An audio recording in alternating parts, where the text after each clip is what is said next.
the question I'd like to pose and attempt to answer, possibly answer, in this video is, are political parties granted moral legitimacy for their actions by winning elections? And, of course, in the interest of full disclosure, my answer to this question is no. So let us examine the circumstances in place here. The first is that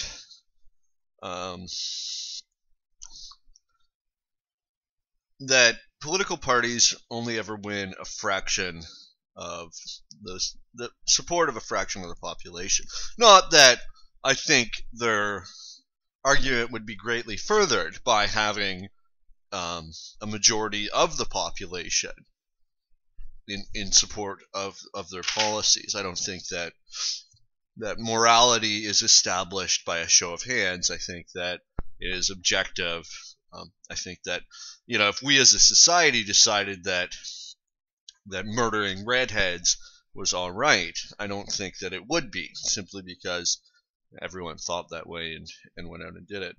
So, but I'm digressing a little here. So do elections convey upon the government in power after winning that election the right? Have we chosen government? And I don't think that's true. I don't think that, for one thing, I don't think that everybody who votes says, I give you unconditional power to do whatever you want. I think that voting is a statement of preference, and I don't think it can be said to mean anything. Of course, it can mean anything. It does mean other things, but I don't think that you can claim that because somebody voted for you, they are doing anything else than saying, I prefer you and your ideas to the others that I've heard. If say, in the South in the 1700s, while there was slavery, if the slave master had a vote about, say, working fewer hours in the fields, I don't think that a vote by the slaves in that system could demonstrate that they approve of slavery. I think that basically all you are saying is that of these options, I prefer X or Y over A or B. Sorry about that, I just had to turn off the stove.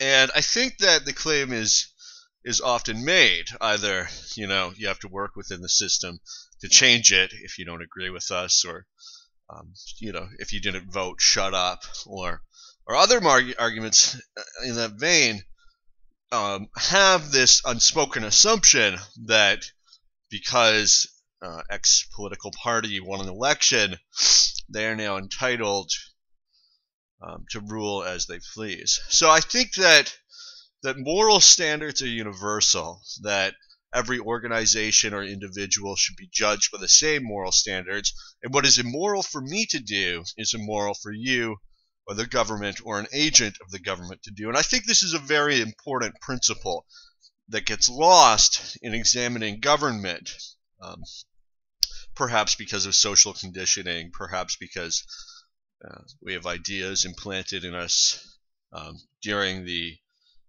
forced indoctrination process known as public schooling. We have these beliefs implanted in us that government is good and necessary and proper, that it is the only organization capable of X and Y and Z task. And these are statements that are, incredulous if examined on their face, if examined absent the years of affirmation and assertion of statist advocates. So, in short, no, I do not think that voting confers moral legitimacy upon a given political party or a government. I think that Voting does not imply consent. It does not imply a blank check. It is merely a statement of preference, and no moral claim can be grounded therein.